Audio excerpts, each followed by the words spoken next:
لیکن قرآن پاک ایک اور مزاج بھی ہمیں دیتا ہے. وہ صورت شاید آپ سب کو یاد ہوگی.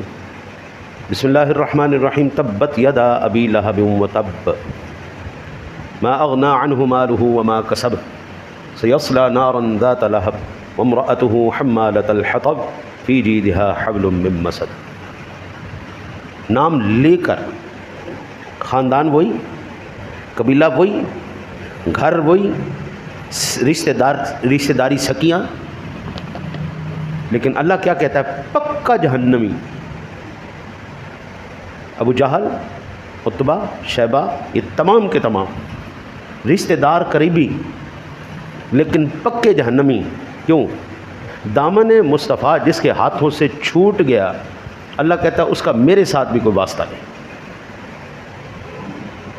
ابو جہل کدھر گیا؟ جہنم کے اندر.